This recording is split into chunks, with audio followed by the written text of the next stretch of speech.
Hoy vamos a conversar sobre tensor de difusión y espectroscopía de hidrógeno con especial atención a la aplicación clínica de estas técnicas de neuroimagen funcional por resonancia magnética. Para ello, haremos un breve sondeo de los fundamentos de la producción de imagen por esta técnica de resonancia magnética nuclear y luego hablaremos específicamente de cada una de las técnicas del tensor de difusión y de la espectroscopía por resonancia magnética con respecto a sus bases físicas, técnicas de adquisición, principios de análisis e interpretación y sus aplicaciones clínicas principales. La resonancia magnética nuclear es una propiedad de los átomos cuya configuración genera un campo magnético intrínseco. Entre los átomos que tienen esas propiedades se encuentran el hidrógeno, el carbono, el flúor, el aluminio, el silicio y el fósforo. Y con base en su abundancia y su disponibilidad en el organismo humano, naturalmente la resonancia magnética nuclear que utilizamos para producir imágenes en el campo médico se basa en los núcleos de hidrógeno, que están ampliamente disponibles en las moléculas de agua, glucosa y ácidos grasos, entre otros. Recordemos que en estado basal, la orientación de esos núcleos de hidrógeno en cada una de las moléculas es aleatoria. Eso implica que sus espines tienen una orientación no sincronizada y que los vectores de orientación en ese ambiente se anulan entre sí. Por ende, la magnetización del organismo en estado basal es igual a cero. Cuando introducimos al paciente en el equipo de resonancia magnética, ahora sometemos todos esos núcleos a la intensidad del campo magnético externo, que conocemos por las nociones de físicas como B0. En esa situación o en ese contexto, los núcleos de hidrógeno asumen una orientación paralela al eje mayor del campo magnético del resonador y cuando además son sometidos a pulsos de radiofrecuencia con idéntica frecuencia a la frecuencia de precesión de los núcleos de hidrógeno, absorben energía y se reorientan, haciendo que haya 50% de los núcleos orientados en la misma dirección del campo externo y 50% en dirección opuesta. Y además de eso, asumen una sincronía de las trayectorias de precesión, lo cual implica que están en fase y esta es la representación gráfica de ese proceso. Llegar hasta aquí produce una energía o una corriente electromagnética que nosotros somos capaces de detectar y cuantificar, y esa es básicamente la manera como se producen señales e imágenes en resonancia magnética. Una vez que nosotros cesamos el pulso de radiofrecuencia, naturalmente los núcleos van a tender a su posición original en dos fases. La primera es la relajación T2, en donde van a desfasar sus trayectorias, ya no ahora van a estar sincronizadas, sino cada quien va a precesar a su frecuencia. Y luego la fase de relajación T1, donde los núcleos que asumieron una posición de alta energía para tener 50% orientados en la misma dirección del campo y 50% en dirección opuesta, van a regresar a su estado de baja energía y van a liberar pequeñas cantidades de calor al tejido circundante. Hasta este momento solamente hemos obtenido señal, pero no tenemos ni idea de dónde proviene esa señal en el paciente, cosa que a efectos de diagnóstico no tiene mucho sentido. Por esa razón, utilizamos gradientes de codificación de frecuencia en el eje Z, en el eje Y y en el eje X, que permiten modular la intensidad del campo magnético y así localizar de dónde viene la señal con base en su frecuencia de precesión, que ahora está impactada porque el campo magnético no es uniforme producto de estos gradientes. Ahora sí obtenemos no solamente información en términos de intensidad de señal, sino podemos precisar de dónde viene y así se constituyen las imágenes estructurales que estamos acostumbrados a evaluar. El tensor de difusión es una técnica en la cual la señal proviene no de la constitución atómica o nuclear del tejido, sino de cómo se mueven las moléculas en ello dependiendo de la forma de su continente. Evidentemente, son los núcleos de hidrógeno los que estamos evaluando y en el sistema nervioso central tenemos dos comportamientos esenciales. En el soma o en el cuerpo de las neuronas, las moléculas en el citoplasma definen un movimiento cuya trayectoria se puede describir como una esfera. El único límite que tienen para la movilización son las organelas celulares, sin embargo, teóricamente, tienen igual probabilidad de desplazarse en cualquiera de las direcciones. Y eso es lo que describe la difusión isotrópica, con muy poca o nula restricción para la trayectoria del movimiento. En contraposición, en los axones o en las fibras de sustancia blanca, la trayectoria que describen las macromoléculas no es aleatoria o no es completamente libre, porque la morfología de los axones implica que la dirección principal de movimiento tiende al eje mayor del axón y por ende describe no una esfera sino una elipse, y eso es lo que define la difusión anisotrópica. Es una difusión que no es igualmente posible o probable en todas direcciones, sino que tiende a la dirección en la cual está orientada cada una de los continentes, o en este caso de los axones.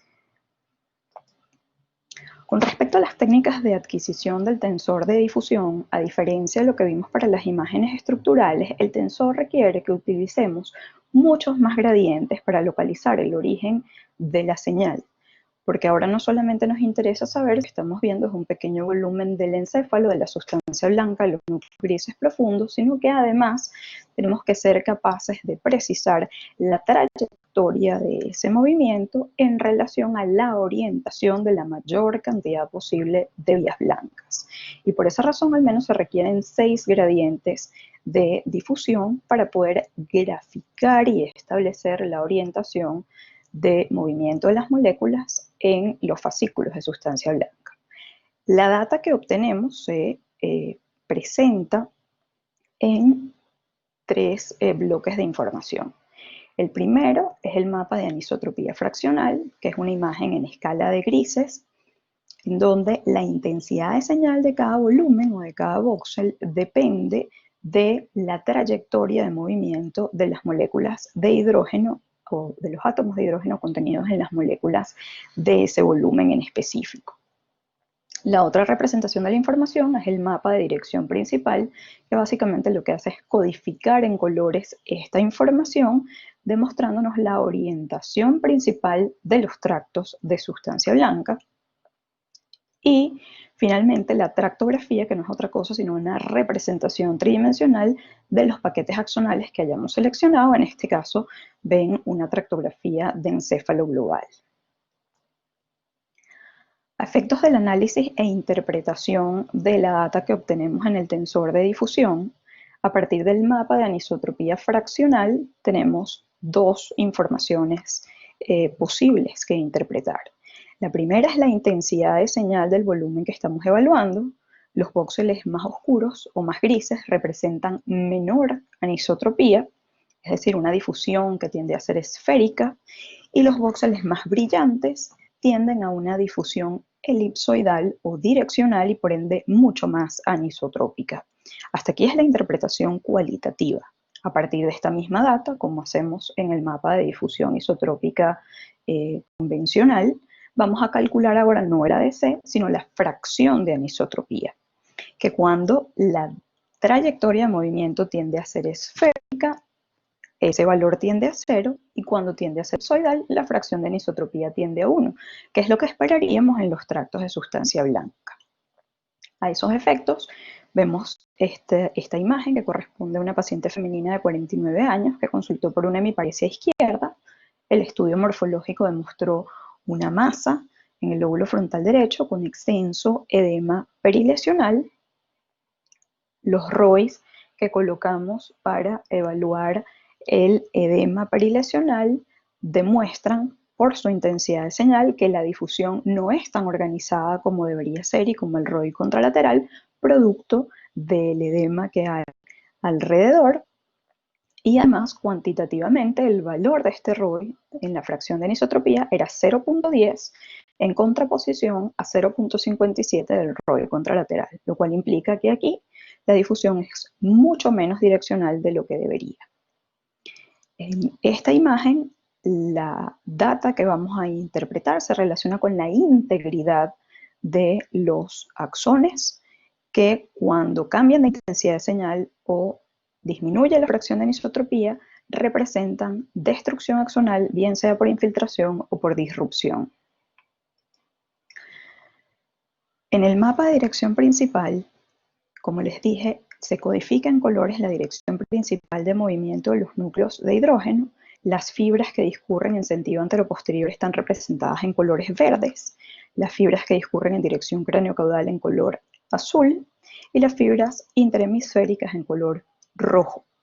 En este caso vemos cómo la lesión desorganiza o desorienta las fibras, principalmente del tracto corticoespinal en sus segmentos del centro semioval y la corona radiadas, el fascículo longitudinal superior derecho y en cortes más inferiores las fibras transversas del cuerpo calloso. Todo ello compatible con infiltración de los tractos de sustancia blanca producto de esta masa frontal derecha.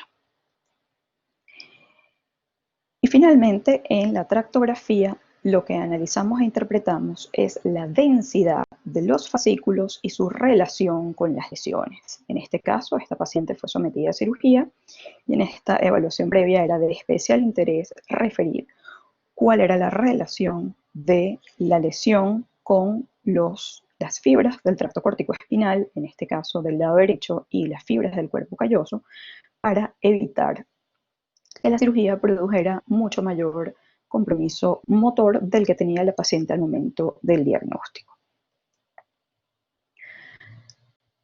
En ese sentido, las aplicaciones clínicas de esta técnica son fundamentalmente definir la naturaleza del compromiso de la sustancia blanca, que como ven aquí, las imágenes morfológicas no ofrecen mucho más detalle fisiopatológico. Es decir, aquí solo vemos que hay un edema vasogénico subcortical en el lóbulo frontal del lado derecho, sin poder precisar exactamente si se trata de edema de las fibras de sustancia blanca, de desplazamiento de los tractos, de infiltración neoproliferativa o de disrupción de los fascículos, lo que estamos viendo. En este caso particular, el estudio corresponde a un masculino de 52 años, cuya lesión era una metástasis solitaria de una neoplasia primaria prostática, y la representación morfológica es exclusiva de edema vasogénico perilesional. Sin embargo, desde el punto de vista funcional, se trataba solo de edema y desplazamiento de fibras, no así de infiltración. Otra de las aplicaciones es asistir a planificación quirúrgica para evitar que haya noxa de tractos de sustancia blanca con, por supuesto, su correlato secuelar en la evolución clínica del paciente. Este caso es de una paciente de 11 años que ya tenía diagnóstico de un astrocitoma piramixoide temporoparieto occipital del lado derecho. Tenía compromiso visual, por supuesto, por las radiaciones ópticas infiltradas y desplazadas. Sin embargo, no había en absoluto compromiso del tracto corticoespinal bilateral, que es lo que vemos aquí representado, y ello definió el límite de la nueva cirugía de esta paciente. Además, podemos evaluar la mielinización encefálica, especialmente en infantes o en patología desmielinizante.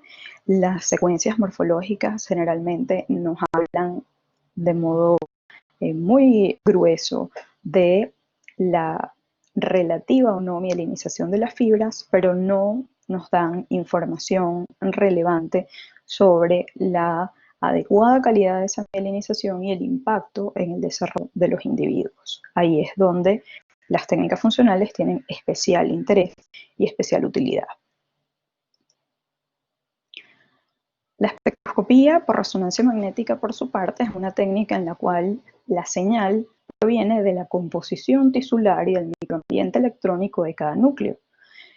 A efectos de cómo se originó la técnica en laboratorios de química, podríamos hablar tranquilamente de cada núcleo. Cuando trasladamos la técnica in vivo, estamos hablando de macromoléculas que contienen núcleos de hidrógeno. El sentido principal de esta técnica es que cuando los núcleos los sometemos a un campo magnético externo, de acuerdo a su configuración atómica, cada uno de ellos va a asumir una frecuencia de precesión completamente diferente.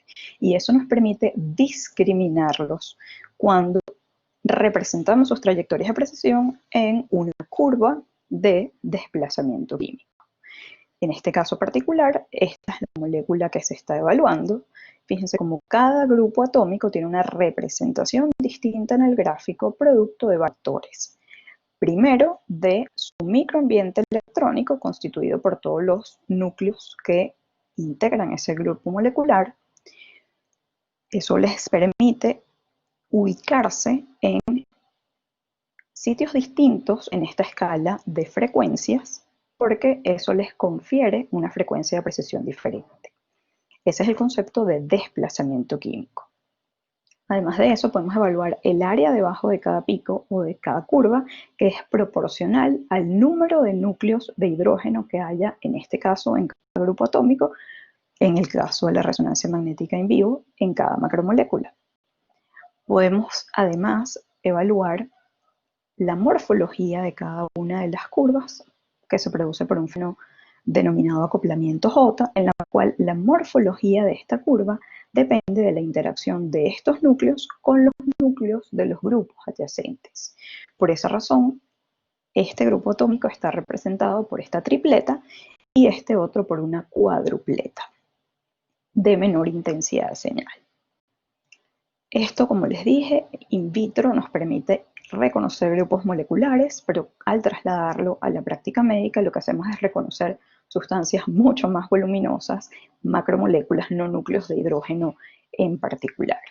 E igualmente, como ocurría con la resonancia magnética estructural, la selección de los núcleos que decidimos utilizar para evaluar composición bioquímica de los tejidos en el organismo humano está definido por su abundancia natural, por la magnitud de la señal que producen y por su tiempo de relajación en T1 y T2.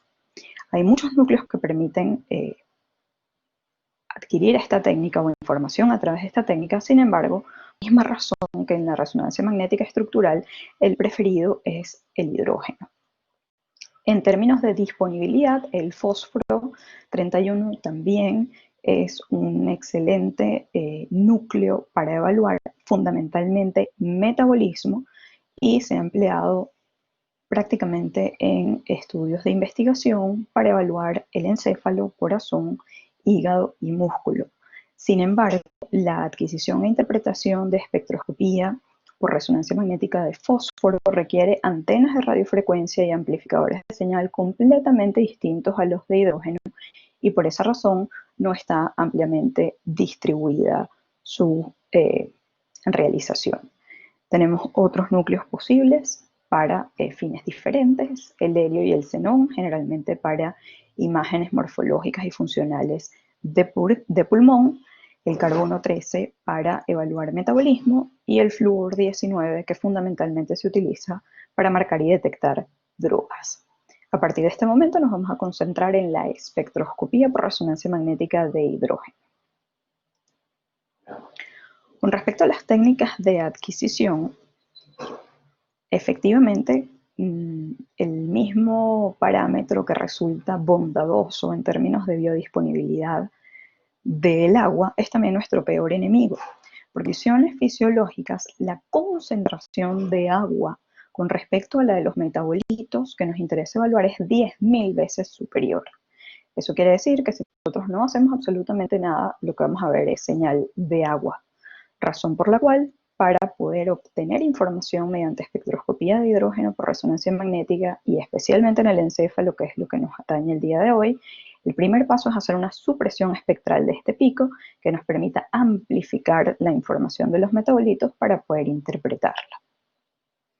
La adquisición de esta técnica tiene además otra complicación adicional, que es que no podemos utilizar gradientes de codificación de frecuencia para ubicar de dónde viene la señal de los metabolitos. ¿Por qué? Porque si hacemos eso, la frecuencia de precesión ya no va a estar impactada exclusivamente por la naturaleza propia de cada molécula, sino que además va a estar impactada por la variación del campo magnético externo. Entonces la información no va a ser fidedigna. Como no podemos usar gradientes de codificación de frecuencia para ubicar de dónde viene la señal, usamos otra estrategia, que básicamente consiste en aplicar 3 pulsos de radiofrecuencia simultáneos y ortogonales a cada uno de los gradientes que permitan excitar después de esa aplicación solamente un volumen cúbico de tejido. Nosotros prelocalizamos primero de dónde queremos recibir la señal y posteriormente hacemos la adquisición para verificar o para representar en las curvas la constitución bioquímica de ese volumen de tejido que seleccionamos. Esa es esencialmente la técnica mediante la cual se adquiere la espectroscopía de voxel único. Excitamos únicamente este cubo de volumen y eso nos da una única curva. Si la naturaleza del tejido que queremos evaluar implica que esta información promediada es muy gruesa para lo que necesitamos, lo que hacemos es aplicar gradientes de codificación de fase en una, dos o tres direcciones y segmentamos este volumen en volúmenes mucho más pequeños. Y eso es lo que define la técnica de corrimiento químico de múltiples voxels o multivoxel, que nos permite obtener información mucho más detallada de volúmenes tisulares más pequeños simultáneamente. Además de esto, tenemos que considerar que la morfología o la información que obtenemos de esta técnica varía con muchos parámetros. El primero de ellos es el tiempo de eco. Con tiempos de eco cortos que oscilan entre 20 y 40 milisegundos, podemos detectar en el encéfalo mucho más metabolitos. La relación señal-ruido es muy favorable. La dificultad es que se solapan los picos, es decir, están mucho más juntos en este rango de frecuencias entre 0 y 4 partes por millón.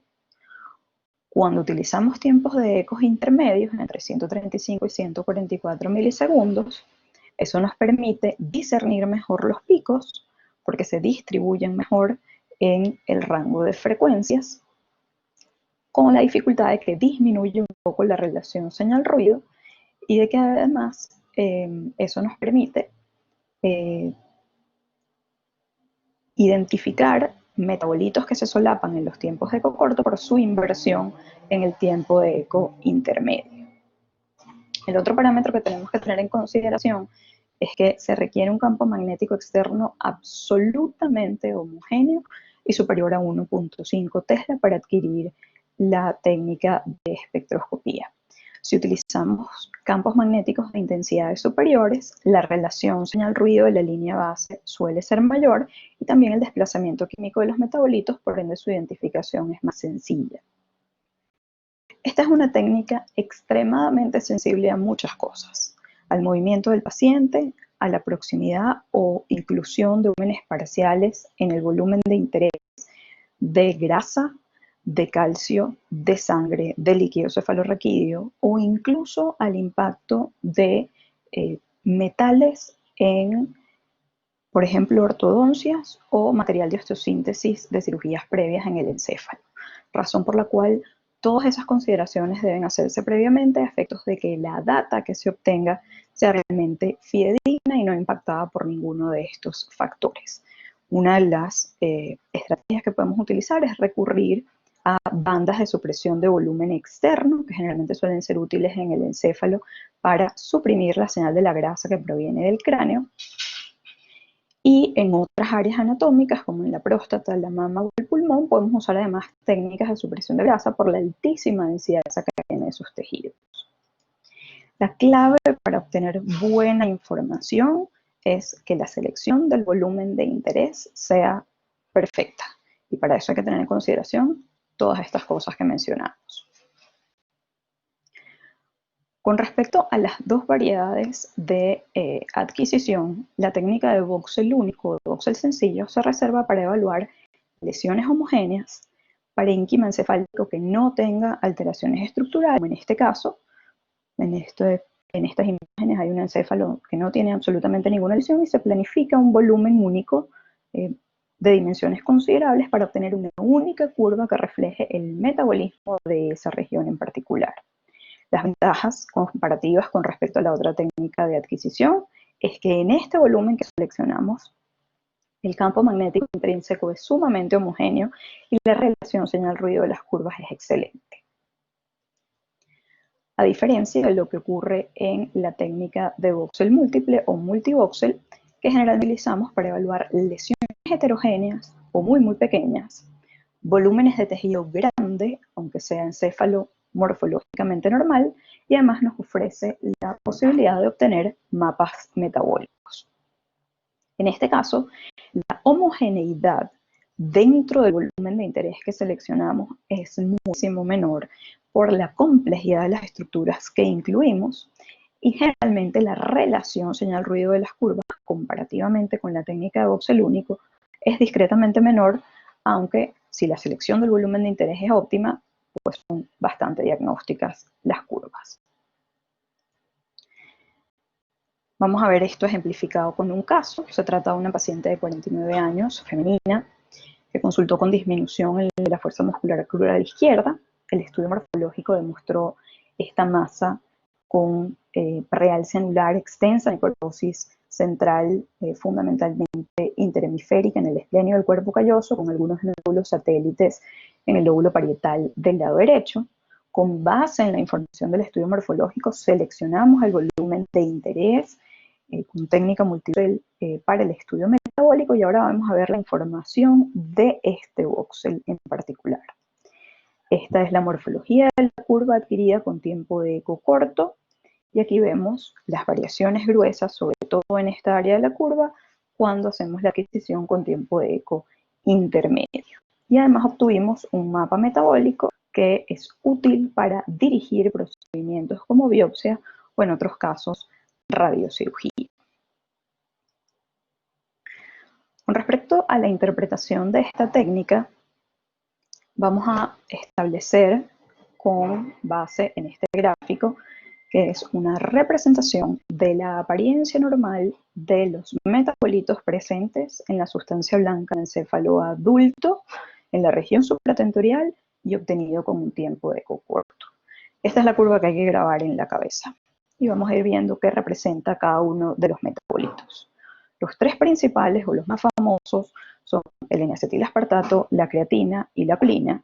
Y este ángulo que describen de aproximadamente 45 grados se conoce como el ángulo de Hunter y representa las proporciones fisiológicas en la sustancia blanca de un encéfalo adulto.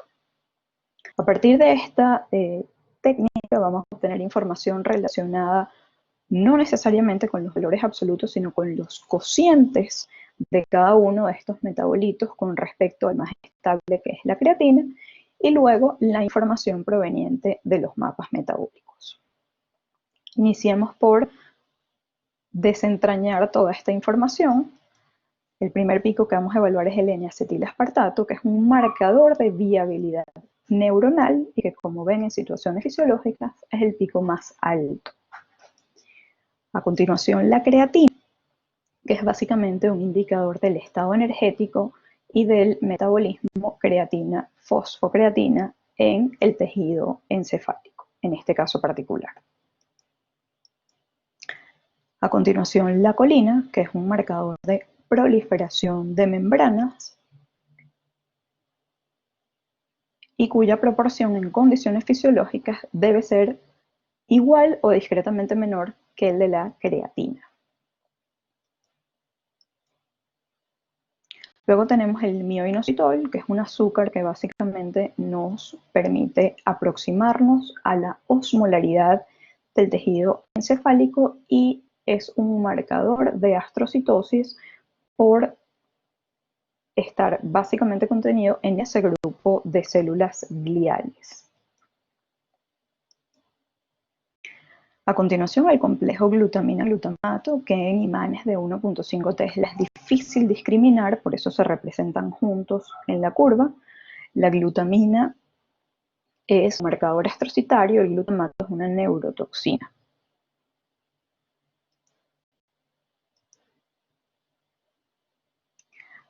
A la derecha del N-acetilaspartato tenemos picos que en condiciones fisiológicas no deberíamos ver, como el pico de lactato, que es un marcador de hipoxia y anaplasia, y el pico de lípidos y luego macromoléculas, que fundamentalmente son marcadores de citólisis o necrosis tisular.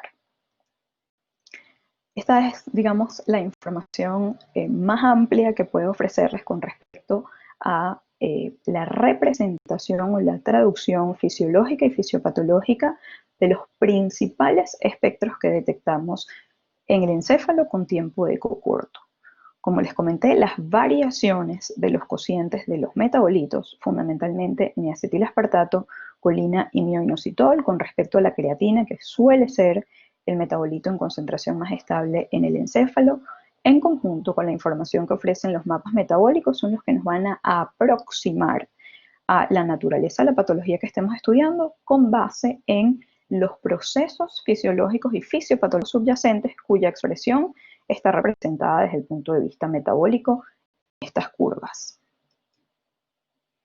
Las aplicaciones de esta técnica son fundamentalmente caracterizar lesiones que no son susceptibles de biopsia, como en este caso de una nena de 6 años con hemiparesia izquierda, incapacidad para movilizar la cabeza y progresivamente para deglutir, cuyo estudio morfológico demostró una extensa lesión de tallo con infiltración leptomeningia infratentorial y perimedular cervical, que naturalmente no era susceptible de biopsia por estereotaxia, y en conjunto con el estudio morfológico, las técnicas funcionales nos permitieron aproximarnos a un diagnóstico de glioma difuso de línea media con probable mutación de histona 3K27M. La espectroscopía además nos permite seleccionar el blanco de biopsias por estereotaxia y el campo de tratamiento en radiocirugía, como en este caso una paciente de 67 años que acudió con afasia, expresión y disminución de la fuerza muscular, primero crural y luego braquial a predominio derecho, con una masa supratentorial en el lóbulo temporal del lado izquierdo, con extenso edema perilesional, cuyo mapa metabólico de proliferación celular expresado en el cociente colina-creatina demostró que en caso de que la paciente fuera a ser sometida a una biopsia, esta era el área preferencial para evitar las áreas de necrosis y hemorragia y obtener un diagnóstico histológico preciso.